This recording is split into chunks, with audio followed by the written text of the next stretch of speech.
Aleluia, glória a Deus. Que bênção estar com vocês. Nós vamos ministrar essa noite, mas se Guto quiser também vir com Suela, a gente desce agora, viu? Não tem problema não. E é uma alegria muito grande, apesar de que fomos chamados a uma responsabilidade muito grande. Quando você disse que a gente vai subir aqui para consertar as mulheres, aí você me colocou numa situação difícil, né? Mas a gente vai conversar um pouco com vocês, vamos aproveitar um bocado esse período que vamos estar juntos. Eu sei que Deus vai falar muito aos nossos corações. Eu quero que você fique pronto para tudo que vai acontecer, mas ao mesmo tempo eu também quero que você se desarme de toda religiosidade. Porque senão a gente não vai ter uma boa conversa aqui. Porque nós conseguimos mesmo assim soltar essas coisas e a gente fala sobre esse assunto com muitas experiências, a gente compartilha também, mas com muita graça, sem muito receio. Como falar sobre sexo no casamento, com tanto receio, com tanta coisa? Como falar sobre criação de filhos, como criar, se bate, se não bate?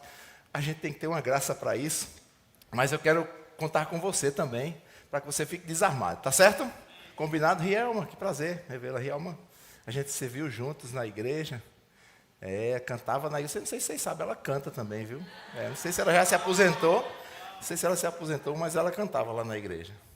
Pois bem, que alegria estar com vocês, poder rever aqui Peixoto, poder ver meu filho participando aqui também. E quando a gente canta uma música como essa, que fala sobre essas descendências, né?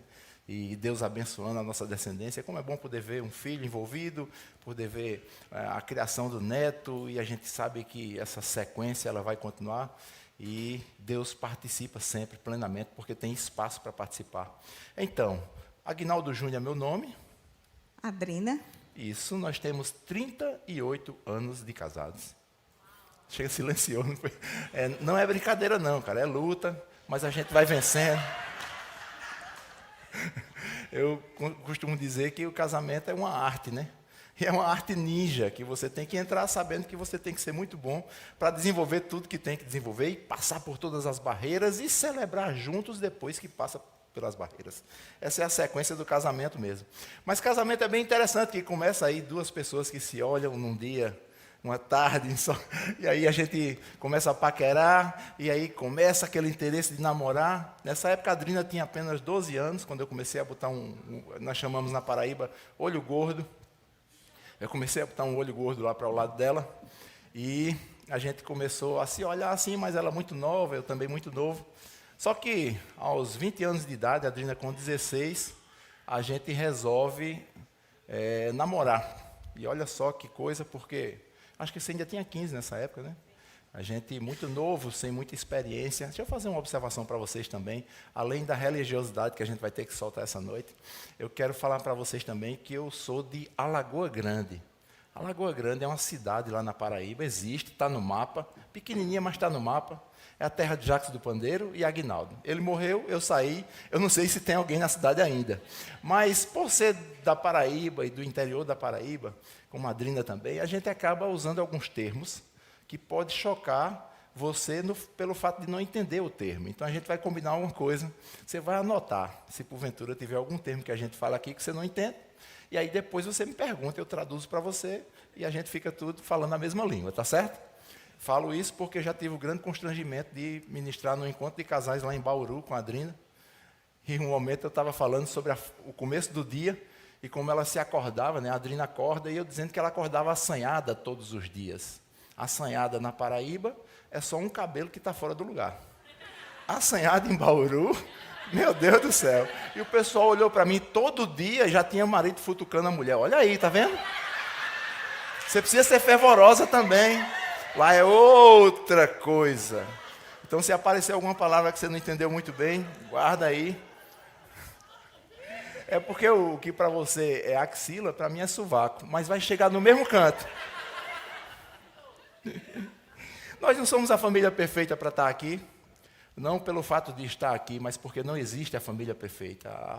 A família que mais chega próxima da perfeição é a que mais aceita e vive os princípios da palavra de Deus. Então, a regra não é a família quem constrói, mas é a família que vai ser construída, direcionada pelos princípios da palavra. Tem uma frase bem interessante que diz assim: os princípios da palavra não sofrem influência do tempo, nem da cultura, nem da nossa personalidade, mas a família sim.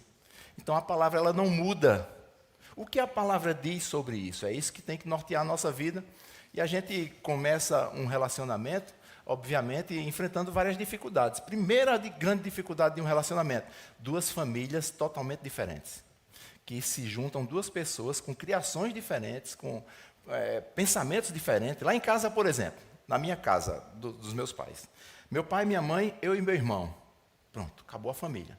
Eu e meu irmão brigava demais. E briga lá na Paraíba não é aquela briga de dizer, você é feio. Aí o outro diz, você é mais feio do que eu. Não, nem se fala muito, a gente já resolve na pancada mesmo. Isso é briga na Paraíba. E era assim o meu relacionamento com meu irmão. E lá em casa o relacionamento era muito frio. E eu não trago isso como uma condenação, mas isso é coisa que já foi trazido pelos meus pais, que veio dos avós e assim sucessivamente. Mas era frio. Frio a que ponto? Ao ponto de ter um aniversário de um e o outro não lembrar. 3 dias depois, 3 dias atrás foi teu aniversário. Não tinha problema, não morria ninguém, mas esse era a cultura que eu estava desenvolvendo aqui. Agora, deixa eu te apresentar o outro lado. Lá na casa de Adrina.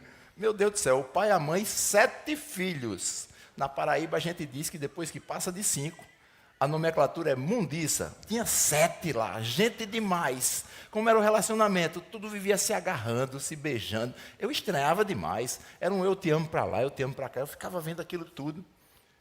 Agora, tira ela daqui de dentro, tira a Aguinaldo daqui de dentro, para juntar, para formular uma outra família agora, com 2 culturas, com 2 formas de pensar. Eu estou dando um exemplo, mas a gente vai se deparar sempre com isso. Então, o casamento ele é progressivo. É um desenvolvimento de um relacionamento baseado nos princípios da palavra. E essa maneira de desenvolver o relacionamento, ela tem que ser diminuída a oscilação. As coisas que você sempre... Você não, o pessoal lá da Paraíba sempre errava, tem que começar a diminuir. Você tem que começar a consertar aquilo. Isso é o progresso de um casamento. É o contrário. O casamento é uma coisa tão sobrenatural, tão de Deus, ideia de Deus, ao ponto de que trabalha de forma diferente do natural. Por exemplo, se um paciente está numa cama de um hospital e ele está sendo monitorado, tem uma das máquinas lá que mostra a frequência cardíaca dele, fica fazendo assim, ó, pip, pip, dando uma oscilada. Essa oscilação significa estar vivo. Se essa oscilação vier para uma constante, tip, tchau, foi embora. No reino de Deus é o inverso. A oscilação pode lhe matar. Mas vir para um ponto constante, onde eu começo a diminuir essas oscilações, as coisas que aconteciam com facilidade antigamente, não, peraí, isso não é assim não, já aprendi, vamos por aqui. Então, isso é desenvolver o relacionamento, e como eu já disse, vou só repetir, é uma arte, e muitas vezes uma arte ninja. Júnior falando todas essas coisas, e eu lembro exatamente como tudo começou, como ele falou. Mas sabe de uma coisa? Fomos criados, tivemos uma boa criação, na verdade, de uma família bem estruturada. Eu lembro que lá em casa, com os 7 filhos, né, 7 irmãos, meu pai e minha mãe sempre nos ensinou realmente o princípio do que é casamento, do que era família. É tanto que ela sempre ficava muito no pé, porque éramos 4 mulheres e 3 homens. Então, na época, estudávamos no colégio de freira, lá no Colégio das Damas, e era do colégio para casa. E o que ela nos ensinou sempre foi ser boas donas de casa, boas esposas, aquelas esposas mesmo, né? Como ela foi. A minha mãe foi um grande exemplo para mim. Então, diante de todas essas coisas que eu fui aprendendo na minha vida, eu sempre tive isso como uma verdade. A minha mãe não conhecia o Senhor, mas ela temia a Deus. Era uma mulher que temia muito a Deus. Então, ela procurava ensinar, mesmo sem conhecer muito a palavra, sem ter o domínio da palavra, o qual nós temos, graças a Deus, e já se torna isso uma coisa muito fácil para a nossa vida, porque temos o Espírito que nos ajuda. Não éramos cristãos, eu e Júnior, a gente casou nessa turbulência toda, né? Muito novo, sem conhecer muito, mas existia um princípio na nossa vida de que era preservar o casamento. Então, ela sempre dizia assim, tenha cuidado, porque se fizer qualquer coisa, qualquer besteira, vocês casam. E foi assim mesmo. Foram 7 irmãos, e, por incrível que pareça, dos 7, só 6 que casou certo. Eu tinha 16 anos. Aliás, só um que casou certo. Eu preciso corrigir isso, porque todos casaram assim, precipitadamente, vamos dizer assim. Só um que casou certo. O resto, quando não estava grávida, fugia. Eu mesmo fugi com o Júnior, com 4 meses de namoro. Vocês pensaram que esse um que casou certo era a gente? Não. Não, foi outro, viu? A gente é do tempo de fugir. Deixa eu explicar o que é fugir. O fugir hoje foi substituído pelo ficar. Mas o fugir de antigamente era o seguinte: um casal estava apaixonado, os pais não queriam que casasse, aí ele fugia. Fugia, passava 2, 3 dias em um hotel, em uma cidade afastada, e depois voltava e tinha que casar, porque sabiam que a jovem tinha perdido a virgindade. Esse era o sistema natural do fugio. Eu liso, sem dinheiro, só para facilitar o entendimento. Saí com a Adriana para fugir num carro emprestado, a gasolina só deu para ir até Lagoa Seca, 7 quilômetros de Campina Grande. Fugi de noite e voltei de madrugada, porque não tinha para onde ir. Mas assim, o problema foi resolvido, aí a gente teve que casar, entendeu? Fugir é isso. Então, ela sempre dizia isso: tenha cuidado porque casa. Porque ela dizia que não criava filha para não casar, tanto que a gente já chegou a separar antes de conhecer o Senhor. E aquilo para ela foi terrível, tanto para ela como para meu pai. Então, era muito forte na minha cabeça os ensinamentos que eu tive em relação à família. Então, o que era que eu pensava? Por mais que eu não era exatamente aquilo que eu queria, mas eu sabia que eu precisava botar em prática tudo o que eu via neles, no meu pai e na minha mãe, e que eles me ensinaram. Então, até conhecer o Senhor, foi muito doloroso. Mas, sabe de uma coisa? Foi difícil, foi. Mas, quando eu parava para pensar o que realmente eles tinham feito por mim, o que tinha ensinado, eu preferia realmente sofrer o dano. E quando você olha, você volta para a palavra, você sabe que realmente casamento não é fácil, né? A gente, quando é nova, imagina que o casamento, eu vou casar, porque vai resolver todos os meus problemas, eu vou estar do lado da pessoa que eu estou apaixonada, eu vou poder sair para todo canto, eu não vou dar satisfação a ninguém. Não, o casamento não é isso. Os casados sabem do que eu estou falando. Você dizia, vou poder fazer sexo todos os dias. Tu não dizia isso também, né? Pensava assim, né? Quem não pensa assim, né? Agora não tem mais nada que me impeça e vai ser bom demais. Mas a gente sabe que casamento não é só isso. Casamento é uma vida realmente de construção. Um relacionamento precisa ser construído todos os dias. E o mais importante é porque a gente acha que chega um determinado momento na nossa vida, tudo aquilo que a gente construiu durante o nosso relacionamento de casado, chega um tempo já de alguns anos, aí acha que está tudo resolvido e não precisa mais botar força. Ei, deixa eu te falar uma coisa, até que Jesus volte. A gente precisa estar investido no nosso relacionamento, no nosso casamento. De vez em quando tem uns baixos, uns altos, mas a gente tem que se levantar e acreditar que o Senhor foi quem projetou esse negócio, é Ele o dono desse negócio, então Ele é responsável por isso e Ele nos ensina e Ele nos ajuda, porque tem a palavra para isso. Então, a gente não pode ficar com esse conceito do mundo que casamento é uma instituição falida, que não tem mais necessidade disso. Não, foi Deus que projetou. E Ele disse que a gente precisa realmente casar, porque Ele disse que não é bom que o homem esteja só. Então, se Ele determinou isso e criou isso, então vale a pena. E o negócio é bom demais. Júnior costuma dizer assim... Júnior sou eu, tá? Porque pode ser que ela diga assim, eu dei um beijo em Júnior, vocês vão ficar pensando, ela beijou quem? Júnior sou eu, Aguinaldo Júnior. Pronto. Beijou eu mesmo. É ele. Tá? E aí ele disse que um amigo dele chega para ele e diz, rapaz, você fala tão bem a respeito de relacionamento, vocês parecem ser assim tão perfeitos, você já teve vontade de se separar? Ele disse, me separar não, mas de matá-la, eu já tive muito. De vez em quando ele diz isso, eu não tive vontade não, mas de matá-la. Só para mostrar que a gente tem problemas, mas a gente tem a palavra que nos ensina realmente como se comportar e o que fazer diante dos problemas. Amém? A Adriana fala sobre esse princípio do casamento começar em Deus, e é isso mesmo, é um fato. Tem umas palavras umas frases que a gente repete como um dito popular, né? Na verdade não é popular, é crentilar, porque é mais dentro da igreja mesmo, é de crente, né? Então diz assim, família forte, igreja forte, vocês já ouviram isso? Aí tem outro que diz assim, família é um projeto de Deus, e tem um que diz assim, família é uma ideia de Deus. Tudo fato, é bíblico isso aqui. Agora, quando eu falo família é uma ideia de Deus, eu tenho que saber o que é ideia. Porque tem uma definição bem interessante, é uma representação mental de algo concreto. Ideia é uma firmeza de pensamento que a gente tem sobre alguma coisa. Então, o nosso problema talvez não seja reconhecer que a família é uma ideia de Deus, mas trabalhar o que nós temos de ideia sobre o casamento, sobre a família. Porque a ideia é tão fixa que até para mudar uma ideia dá trabalho. Não é assim? Quantos de vocês não tiveram esse trabalho quando chegaram na igreja e você tinha uma ideia, por exemplo, de que Deus, quando queria falar com você e você não estava ouvindo direito, Ele botava você enfermo no hospital para poder você ouvir a voz de Deus. A gente tinha isso como convicção, como uma ideia fixa. Mas aí você começa a ler a palavra, você começa a ouvir a palavra, não é isso que a Bíblia está dizendo, e aí você tem um trabalho para mudar a ideia. Você tem que retirar primeiro a ideia antiga para colocar uma ideia concreta, certa, nova. E é assim também com a palavra de Deus. A gente tem que se render a essa mudança de ideia. Vou dar um exemplo para você entender melhor isso aqui sobre ideia.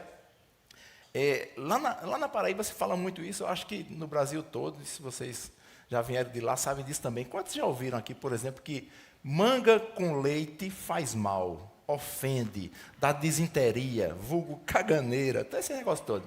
Manga com leite. Sabe que isso nunca existiu? É um mito. Mas na cabeça da gente, essa ideia entrou e ficou tão firmada. Sabe, isso aconteceu lá no tempo dos senhores de engenho. E eles também tinham, os senhores, eles plantavam também, cultivavam e tinham animais, e tinha a vaca que dava o leite era um produto raro e caro. E aí eles começaram a lançar essa ideia, porque os escravos consumiam muito leite, e eles queriam que diminuísse o consumo de leite, aí tinha muita manga, aí disseram, pronto, vamos dizer que se juntar vai dar errado, e aí começaram a lançar isso. Até hoje, o negócio aconteceu lá atrás. Olha como é uma ideia depois que ela fica firmada. Até hoje, e eu estou trazendo para você um esclarecimento, está na internet, se você for ler, vai ver que eu estou dizendo a verdade, mas amanhã, se você for em algum lugar e pedir um suco de manga, e perguntar, quer com leite, ainda dá aquele receiozinho, com leite, porque a ideia está firmada. Não é assim? E qual é o trabalho da palavra? A palavra veio exatamente para isso, para pegar essas ideias que estão tão firmadas na nossa mente e começar a trazer e executar mudanças, para que a gente seja bem-sucedido em tudo. Quantos de vocês querem ser bem-sucedido em tudo? Tudo começa em casa. Eu queria ser bem-sucedido na minha vida ministerial. Eu queria ser bem-sucedido no trabalho que eu faço na igreja. Eu queria ser... Onde é que começa tudo? Em casa, no relacionamento em casa. Nós somos fora, ou pelo menos deveríamos ser, o reflexo daquilo que a gente tem construído em casa. Eu digo poderíamos ou deveríamos ser, porque pode ser que a gente comece a tentar viver uma vida em que a gente tem um centro de preocupação, que as pessoas formulem uma imagem sobre nós. Isso é muito ruim, porque é necessário muito esforço, e no meio desse esforço todo, a gente acaba cansando. É melhor se render à originalidade da sua vida, para que você possa também ser ajudado. Amém? Se eu construo um bom relacionamento com Deus, e o relacionamento com Deus é pessoal, particular, intransferível, se eu desenvolvo um bom relacionamento com Deus, a probabilidade do meu casamento ser bem-sucedido, da minha vida familiar ser bem-sucedida, porque começou na base. Eu não vou exigir que ela tenha um bom relacionamento com Deus. Eu tenho que investir no meu relacionamento com Deus. Ela vai investir no dela, e a gente se junta, duas pessoas que estão investindo no relacionamento com Deus, o resultado, com certeza, vai ser o melhor. Eu tinha pedido para o pessoal separar umas fotos aqui, não foi, Réu? Deu certo? Cara, tu é desenrolado demais. Esse sangue paraibano dele faz isso. Eu queria apresentar para vocês a minha família. Tu não estava esperando não, né, Réu? Tem que ficar ligado, meu irmão. Tá, muito obrigado, valeu. Não, eu faço questão sempre de apresentar a minha família. Não é que isso é um troféu para mim, mas eu sou muito feliz com a família que tenho. Tanto é que, às vezes, quando a gente canta músicas como essa, facilmente eu choro. Quando a gente fala sobre essa questão do que nós estamos construindo com os nossos filhos, o que os nossos filhos vão construir com os nossos netos, e assim sucessivamente. Então, essa aí é a minha filha, é a mais velha da Reca, o nome dela é Lívia. Marconi Júnior, o marido dela, esse negão, ladrão da filha dos outros. E aí são as minhas duas netas mais velhas. Pode passar, Réu? Volta, Réu, por favor. Deixa eu dizer uma coisa. Todos são envolvidos no ministério. Todos têm construído uma relação boa com Deus, tem servido, e isso para a gente como pai traz uma alegria muito grande. Talvez você possa estar pensando, rapaz, tu está feliz porque a tua está assim, a minha família não está assim ainda. Nem tudo está perdido. Ora, porque o grande responsável por isso não sou eu, é o próprio Deus. E eu sei que Ele vai auxiliar você também, tá? Então, Lívia, ela é arquiteta e ela é envolvida com todos os movimentos de construção lá do ministério, inclusive com essa reforma que houve agora. Ela também está à frente da feminina do nosso ministério. Marconi Júnior, ele está à frente das escolas de ministros do ministério, foi convocado recentemente pelo nosso apóstolo e tem feito um trabalho excelente. E essas meninas não estão envolvidas ainda não, mas já vão entrar em alguma coisa. Pode passar. Esse aí, Arthur, estava aqui tocando violão. E aí, Letícia, Augusto, nosso neto em sociedade. E ali na barriga, Lady Laura. Roberto Carlos já cantava para ela naquele tempo. Brincadeira. Mas aí, ó, outra família bem-sucedida, fico feliz por eles. Arthur hoje está envolvido diretamente com a parte das escalas dos professores do Rema, todos trabalham no ministério, com exceção de Augusto. Letícia trabalha lá também como na parte de secretariando lá a diretoria. Pode passar. Esse aí, que está nesse estreito imprensado, é Netinho, Aguinaldo Neto, e ele é casado com a Aline, ele é o filho do meio, ali é Lucas, esse galeguinho, esse é o mais novo, Gabriel. Olha como tem neto, já vamos para o 6º neto, todos envolvidos no ministério. Netinho, ele trabalha no financeiro do nosso ministério, e a Aline trabalha na Luminai do ministério também. Ou seja, rapaz, isso tem um valor muito grande, e o resultado disso tem tudo a ver com a forma como nós vamos construir o nosso relacionamento, como nós vamos investir, como nós vamos acreditar. Porque eu volto a dizer, se relacionar bem não depende da influência das outras pessoas, é uma decisão, é um desafio. Talvez você fique pensando, você está puxando um negócio tão para o lado do pesado assim. Não, eu quero só dar uma chacoalhada em você, porque é desafio mesmo, queridos. Quer ver um dos desafios? É você começar bem e terminar bem. Você começar e você investir nas mudanças. Eu lembro que quando eu namorei com a Adrina, foram 4 ou 5 meses. 4 meses, olha que legal. 4 meses a gente decidiu casar, um casal apaixonado, é assim mesmo. Mas 4 meses, mas tinham coisas que eu fazia com esses 4 meses que eu preciso repensar sobre isso para dar continuidade.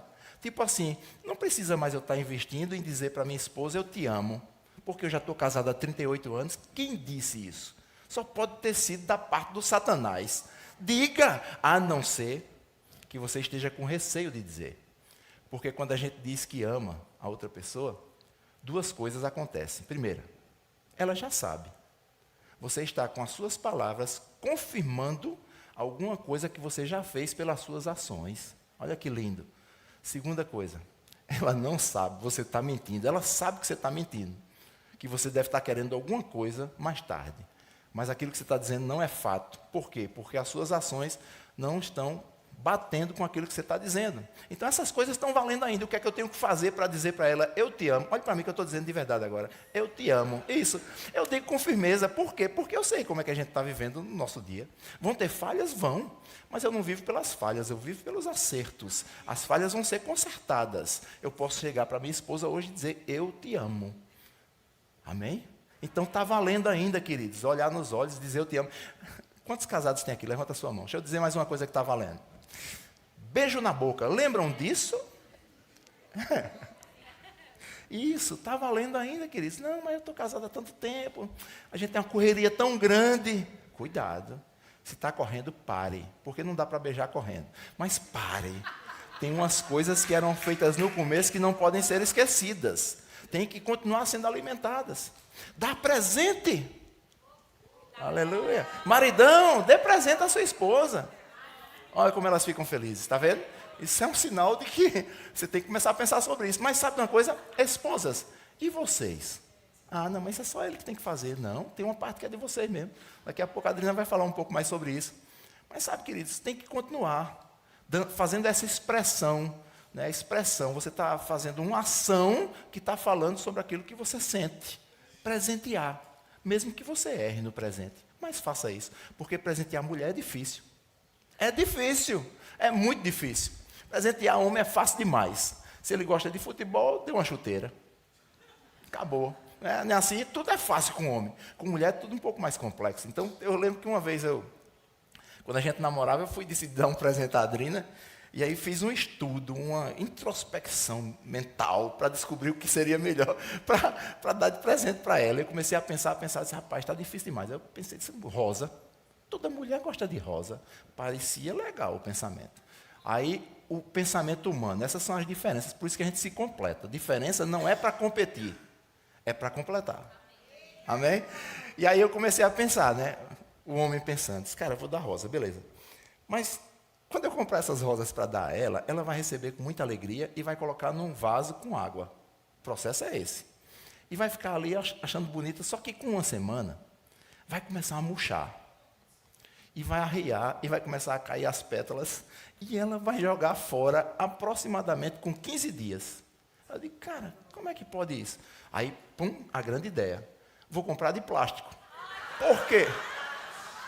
Vocês ficam rindo, mas os homens estão concordando, pensando, cara, ele tem razão. Realmente, pensando bem, a ideia foi, eu compro de plástico. Quase que acabei o namoro. Eu organizo aqui direitinho, peguei até o perfumezinho que eu usava, Seiva de Alfazema. Aí botei na rosa para ficar mais original. Eu lembro demais dessas rosas, eram vermelhas com os pontinhos pretos. Só depois a gente descobriu que o pontinho preto, porque estava exposto há muito tempo, era cocô de mosca. Não tinha nada a ver com o detalhe da rosa. Mas aí eu comprei com todo carinho, ajeitei e fui dar para ela com muita alegria. E eu lembro que quando eu entreguei a rosa para ela, ela recebeu, olhou para a rosa, olhou para mim. Olhou para a rosa, olhou para mim. Aí eu pensando aqui dentro, arrasei. Aí ela disse, Júnior, não se dá presente de rosa de plástico não. Eu disse, meu Deus do céu. Agora, errei, mas tentei. Eu quero estimular vocês a pelo menos tentar. Certa vez eu viajei para aqui, para os Estados Unidos. A empresa deu um prêmio a gente na época, a gente veio para cá. E eu tive a brilhante ideia de perguntar à Adrina, o que é que você quer que eu traga? Eu nunca faço essa pergunta, queridos. Não dá certo. Não dá certo. É melhor você tentar alguma coisa e trazer, pronto. Mas eu disse assim para ela, o que é que você quer que eu traga? Ela disse, uma bolsa. O que é uma bolsa para um homem? Uma bolsa é um objeto com capacidade de conduzir alguma coisa dentro. Uma bolsa. Sacola de plástico é uma bolsa. Bota as coisas dentro e você carrega. Mas ela pediu uma bolsa. Aí eu viajei para cá, aí fui atrás de umas lojas, aí cheguei numa loja grandona assim, só de bolsas. Bolsas pelas paredes, tudo era bolsa. Quando eu olhei assim, meu Deus, como eu vou escolher uma bolsa? Aí eu olhei, aí tinha uma meio floridazinha assim, eu disse, cara, é essa. Aí comprei a bolsa, mandei fazer todo aquele embrulho, tudo legal, levei com muita alegria. Quando eu entreguei a bolsa para ela, e se a gente já estava casado, o presente das rosas foi quando namorava. Aí ela pegou a bolsa. Aí olhou para a bolsa, olhou para mim, aí eu pensei, deu errado, porque eu já estava... Você vai crescendo, né? Vai progredindo, né? no conhecimento, na relação, e deu errado mesmo. Ela disse, Júnior, eu acho que você conseguiu escolher a bolsa mais feia que tinha na loja. Não é legal você receber uma resposta dessa? Graças a Deus, que hoje eu já digo exatamente, tiro foto e digo, é essa. É aqui, é desse jeito. Está tudo muito fácil agora. E se você não quiser passar por esses constrangimentos, sim, pega teu cartão, cara, dá para ela aí. Boa também. Dá o da Unimed, dá o cartão. Isso, mas faz isso. Mas a questão é, o que nós estamos fazendo, queridos? A gente tem que voltar a cultivar coisas que eram feitas lá no começo, que a gente investia porque a gente sabia que dava certo. Não mudou, continua dando certo hoje. Só precisa que a gente faça o investimento. Quantas vezes eu me arrumava em casa para ir para a casa da mãe dela para namorar? No meu tempo, o namoro era isso mesmo. Você saía, tinha o dia certo, a hora certa de chegar, a hora certa de sair, porque começavam a arrastar as cadeiras dentro de casa. E se você não entendesse a mensagem, alguém dizia, está na hora de ir embora, você tem que ir embora mesmo. Mas eu me arrumava para ir para a casa dela, e eu tinha todo o interesse assim, em fazer tudo da melhor forma. Por que com o tempo a gente vai perder isso? Por exemplo, essa região que nós chamamos de sovaco, vulgo axilas, a gente tinha tanto cuidado no começo, eu duvido que você ia namorar com seu sovaco do jeito que ficava quando você jogava bola com seus amigos. Com aquela tirazinha preta do grude e o cheiro. Você, antes de chegar em casa, a sua mãe já sabia que você estava chegando. Mas o que é que a gente fazia? A gente tomava um banho bom, bom, de verdade, e usava leite de rosa. Porque o leite de rosa é a solução para um sovaco. Agora a parte cultural. O leite de rosa é a solução para um sovaco que não está indo muito bem. Se você usar e não resolver, pingue limão dentro. Se não resolver, bote vinagre dentro do leite de rosa, também ajuda. Se não resolver, compre gasolina, bote no sovaco e toque fogo, é porque não tem mais jeito não. Mas aí eu tomava aquele banho, botava leite de rosa, seiva de alfazema, me perfumava para ir para lá, porque eu queria chegar bem. Tem que continuar com esse mesmo princípio. E aí o que acontece? No meio do caminho, eu lembro que eu passava sempre numa bodega, a gente chama assim lá, para comprar uma pastilha Hawley, da preta. Qual era a ideia? O bafo. Não posso chegar para beijar minha namorada com bafo. E aí eu ia comendo. Pastilha não foi feita para comer. Pastilha foi feita para chupar. Mas eu comia essas pastilhas até chegar na casa dela, com a preocupação do hálito. E eu chegava e dizia, boa noite, Adrina. Aí ela lacrimejava os olhos. E eu ficava pensando, cara, que emoção que ela está, porque eu cheguei. Mas não era, meu irmão, era a pastilha que saía da minha boca, pegava nos olhos dela. Aquele hálito forte daquela pastilha forte. Mas eu estava fazendo alguma coisa. Essa noite Deus está dizendo para mim e para você. Para mim Ele diz assim, continua fazendo. E para você, da mesma forma. Ei, continue fazendo. Continua investindo. Continua dizendo palavras que você dizia lá no começo. Porque esse, vou chamar de desgaste natural, ele precisa ser vencido pela repetição das coisas que podem fortalecer um relacionamento. Isso mesmo. Sabe? Isso tudo que ele estava falando é a questão de investimento mesmo. Eu costumo dizer que quando a gente está nessa fase de preparação para começar a nossa família, construir a nossa família, o nosso casamento, ninguém passa por um momento assim de pensar, rapaz, eu vou casar, mas eu só vou ficar casada 7 anos, 8 meses e 2 dias. E depois disso eu vou me separar. Eu quero me separar depois disso. Ninguém casa com esse propósito. Não é verdade? Todo mundo que quer casar, né, pelo menos deveria, quando quer casar, quer realmente ficar junto até que a morte separe ou que Jesus volte. Pelo menos é isso que a gente tem aprendido e é isso que a gente precisa realmente considerar. Então, ninguém casa com um prazo de validade para acabar o casamento. E o que é que está acontecendo? Que é uma coisa tão difícil de se manter, uma coisa tão difícil de levar por tanto tempo. Por 39 anos de casado, 40 anos de casado, 60 anos de casado. 60 anos já é muito, né? É muito, não, tá doido, não. É muito. Brincadeira. Porque esses valores vão se perdendo ao longo da nossa vida, porque a gente não considera mais. Sabe de uma coisa? Às vezes acontece a mesma coisa com a nossa vida espiritual. Deus está o tempo todo falando e no começo a gente fica deslumbrado com as coisas do Senhor. Mas a gente vai esquecendo esses valores e vai esquecendo e deixando de lado aquilo que Deus diz que é tão importante que a gente mantenha. Como, por exemplo, ler a sua palavra, orar, ter comunhão, ir para a igreja, ter compromisso.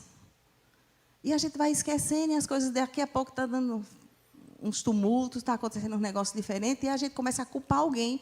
No casamento é do mesmo jeito. A gente vai esquecendo de como tudo começou, que tudo era maravilhoso. Ei, deixa eu te falar, eu já falei aqui, vou repetir. Casamento não é um mar de rosa, não. Ai, Adriana, tu está falando aí coisa que não existe. Sabe que no dia a dia o negócio é bem complicado. É verdade, é bem complicado. Mas quando a gente não esquece aquele comecinho de que foi investimento, de que foi renúncia. Porque sabe de uma coisa? Eu e você temos problemas, porque viemos de uma criação totalmente diferente do outro. E adaptar não é fácil. Então, não existe perfeição. Como o Júlio falou, não existe família perfeita, não existe criação de filho perfeito. Eu costumo dizer o seguinte, graças a Deus que meus filhos deram muito certo. Graças a Deus, porque eu errei também. Eu só não Que é acertei. isso? Não, foi não, errou não. Que é isso? Meu Deus do céu, essa jovem, ela batia muito nos filhos. Eu não sei como é que você faz a opção da criação dos seus filhos. Desculpa aí essa intromissão aqui. Mas assim, ela batia muito nos filhos, ao ponto de que, às vezes, os meninos estavam apanhando, sem saber nem por que estavam apanhando. Mas era para dar para a gente. Agora, Tinha que dar ela para a estava gente. batendo também, sem saber por que estava batendo. Aí os meninos perguntavam, estou apanhando por quê? Ela disse, não sei também não. Mas deixa aí de crédito, era mais ou menos assim o nível. Eu lembro que teve uma live para as mães lá do ministério, e aí chamaram eu acho que Silvia... Juliana e tal. Eu disse a você que a gente ia ficar bem à vontade aqui, beleza? E aí, chamaram a Adrina para essa live. Eu disse, pessoal, vocês têm certeza que querem levar a Adrina? Não, é a Adrina mesmo. Mas, rapaz, a Adrina, às vezes, ela fala assim, ela é bem à vontade para falar. Não, mas a gente quer isso mesmo. Eu disse, então, tá bom. Aí, a Adrina foi para a live. Aí, tinha uma parte da live que fazia uma pergunta para os filhos, já gravada, tinha a resposta gravada, e aí a Adrina tinha que dar a resposta que o filho, para coincidir, para mostrar o relacionamento. Olha que maravilha. Aí a pergunta para aquele menino ali foi, qual a comida que você mais gosta? Aí a Adriana disse, esse aí? Feijoada. Esse menino gosta demais de feijoada. Aí ele respondeu, salada mexicana. Mas ele aprendeu a comer salada mexicana quando casou lá na casa de Guto. Esse menino nunca comeu lá em casa salada mexicana. Aí ela eu nem sabia fazer isso. Ela disse exatamente isso na live. Ei, não, lá em casa era feijoada. Ele está com conversa aí. Aí a outra pergunta, qual o esporte que os seus filhos gostam? Aí ela disse, essa eu não erro não, judô. Não é judô, é jiu-jitsu. Aí o menino responde, jiu-jitsu, outra coisa. Aí disse, eita, errei. Então é sempre assim. Aí perguntaram a um dos meninos, acho que foi até Arthur, aí se você apanhava muito da sua mãe, eu digo, meu Jesus. Aí ele disse assim, surra mesmo, eu só levei 2. Eu digo, tá mentindo. Aí ele disse, porque o resto foi tentativa de homicídio. Assim a gente fez a opção de conduzir a nossa família. Eu costumo dizer, é como se fosse uma partida de futebol que acabou 5-3. Aí vão dizer assim, mas você levou 3 gols. Ei, ganhei a partida. Hoje eu vejo a minha família e vejo o que Deus fez, mesmo diante de algumas coisas que a gente possa ter feito de errado. Cara, deu certo. E essa sensação, depois que você constrói um bom relacionamento e vê seus filhos dando certo, não tem nada que pague. Desculpa, atrapalhei a senhora. Então, como eu estava falando, a gente precisa realmente entender que precisamos mudar também. Porque dentro do relacionamento, quando a gente está cheio de conflito, as coisas dando errado, a gente sempre procura culpar sempre o outro. E acha que estamos ali sempre fazendo certo. Não existe isso. Quando a gente está aconselhando, quando a gente estava pastoreando e estava lá na igreja, eu sempre digo o seguinte, não existe um totalmente certo e o outro totalmente errado. Existem porcentagens, mas os dois erram e os dois acertam também. Então, a gente precisa só realmente guardar nossas emoções e ter um diálogo, uma conversa, para que possa realmente ajustar as coisas. Foi fácil para a gente? Não foi, não. Foi muito difícil, foi muito complicado a gente chegar nessa decisão. Mas eu também sei que foi com a ajuda do Senhor. Eu também sei que foi nos submetendo, reconhecendo os nossos erros. E uma coisa que eu sempre costumo ver, quando a gente está conversando, falando, aconselhando casais, é sempre assim, a esposa sempre quer que o marido faça alguma coisa. Sempre quer que faça alguma coisa e ele nunca faz. E isso é motivo de briga. E aí, um certo momento, ele decide fazer aquilo que a mulher faz. Mas ele faz somente para dizer assim, eu vou fazer para ver se acaba o moído. Se acaba a confusão. Mas não resolve. Porque quando você resolve fazer isso só porque realmente quer acabar com aquilo ali e você não está envolvido, você simplesmente só está mascarando. Porque, de repente, você vai começar... Uma vez eu ouvi Luciano Subirá falando exatamente isso. Ele disse que a esposa falava muito porque o marido não ia para a feira com ele, para o supermercado fazer. E sempre era aquela confusão. E quando foi um certo dia, o marido decidiu ir com ela. Mas aí foi uma briga dentro desse supermercado dos dois, terrível, porque ele ficou o tempo todo, vamos embora, você compra demais, isso é uma demora, e não sei o quê, e bobobô, e bababá. Até que eles chegaram para conversar com o Luciano, e ele disse, eu não sei o que essa mulher quer, porque ela passa o tempo todo reclamando porque eu nunca vou para a feira. Eu vou para a feira e começa a brigar comigo. E aí ela disse o seguinte, na verdade, o que eu sempre quis é que ele fosse para a feira comigo, para o supermercado, e ficasse comigo, compartilhando, entendendo o que a gente estava fazendo ali. E não ficar o tempo todinho reclamando, porque estava na hora, que estava demorando, que não sei para que comprar isso, não sei para que comprar aquilo. Então, a maturidade está onde? É a gente dizer assim, não, eu vou e vou estar com ela. Vamos lá, junto. Isso é relacionamento. É a gente estar num caminho. É a gente estar compartilhando das coisas, entendendo, cedendo, mesmo que não seja a melhor coisa do mundo. Eu não estou querendo dizer aqui que agora todos os maridos têm que ir para o supermercado com as suas esposas, não. Eu apenas dei um exemplo. De quando você tem maturidade, você consegue entender... Glória a Deus aí. Consegue entender que você tem que ceder. Ir com ela e vice-versa. Sabe que, às vezes, as mulheres cobram muito dos seus maridos, mas elas também não querem fazer o que eles gostam. Eu lembro que Júnior gostava de jiu-jitsu, e eu nunca gostei de jiu-jitsu. Graças a Deus. Senão eu estava... Imagina aí. Braba demais. Com jiu-jitsu, estava morto. E meus filhos todos em si gostam desse negócio aí. E aí ele ia para um campeonato. E eu não estava querendo que ele fosse de jeito nenhum, porque eu não gostava, tinha outra coisa para se fazer, era um negócio que não tinha nada a ver, não tinha nada a ver. Mas sabe uma coisa, eu parei para pensar e eu percebi que ele ficou assim, querendo, mas ficou, ia ficar, não ia para esse campeonato de jiu-jitsu que era fora. E eu tenho certeza que aquilo ali foi Deus falando comigo. E eu me coloquei no lugar dele. E eu fiquei pensando, disse, rapaz, se fosse eu queria tanto ir para esse negócio, por que eu tenho o direito de impedir? O que tem de mais? Só por capricho meu, porque eu não gosto, mas ele gosta. E eu lembro que eu cheguei para ele e disse, Júnior, estava pensando nesse negócio desse campeonato, tu está mesmo querendo ir? Aí ele disse, estou muito querendo ir, vai ser muito bom. Eu disse, rapaz, pois tu vai. Aquilo ali foi libertador para a minha vida, que eu comecei a entender. Ele ficou tão feliz e deu tão certo, foi para esse campeonato, deu tão certo, e eu fiquei pensando, por que às vezes a gente não cede as coisas para o nosso cônjuge? Porque acha que porque eu não gosto, porque não é certo e não vai, e outras coisas. A gente precisa ter a maturidade de se colocar no lugar do nosso cônjuge e começar a entender que existem razões, gostos, que não vai se combinar, não é a mesma coisa. Mas a maturidade é isso, é você entender o outro e ceder. Ah, agora era tudo que eu queria ouvir. Você está ouvindo o que ela está falando aí? Ó, agora eu vou para tal canto, tal, e você tem que deixar. Afinal de contas, a Adriana disse que você tem que deixar. Não é isso que eu estou falando, gente. Eu estou falando de cumplicidade, parceria, combinação, entendimento, entrosamento. Eu não estou falando de imposição. Mas, se você sabe que aquilo ali não é um bom lugar para que seu cônjuge vá, você vai dizer, não seria legal isso e isso, e você também tem que entender que realmente não seria legal, porque assim também já aconteceu. Quantas vezes ele já chegou para mim, não é bom que você vá para isso e isso, e eu até nem queria, e eu vi que realmente foi a melhor coisa.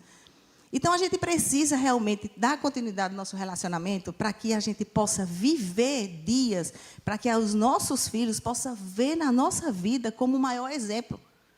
Porque a igreja pode ensinar muita coisa e ensina de verdade. Mas, sabe de uma coisa? A igreja é para potencializar aquilo que seus filhos estão aprendendo dentro de casa. Isso. E, às vezes, a gente acha que a igreja é onde vai ensinar e leva a nossa vida de qualquer jeito, sem exemplo, sem vida, mas estão na igreja, graças a Deus. Afinal de contas, lá vão ter as tias, vai ter pessoas para ensinar. Mas a gente precisa realmente ser exemplo da nossa casa, a gente precisa realmente ser exemplo para o mundo, porque, queira ou não, o mundo clama, por mais que seja destruída essa ideia de família, de casamento e coisa e tal, por mais que seja, mas o mundo clama, porque olha para mim e para você e vê algo diferente. E a gente leva uma bandeira. E essa bandeira a gente precisa realmente dizer assim, ei, vale a pena. Foi o que Deus determinou. Foi o que Ele nos ensinou. Então, é esse o nosso propósito. Quando a gente começa o nosso relacionamento, a gente precisa amadurecer, crescer todos os dias. Deixar os nossos achômetros, as nossas razões, os nossos egos de lado. E começar a entender que agora não estamos mais só, mas somos uma só carne. E uma só carne se completa, se entende. De vez em quando tem uns perrengues? Tem. Mas senta para conversar e resolve. Isso. Amém?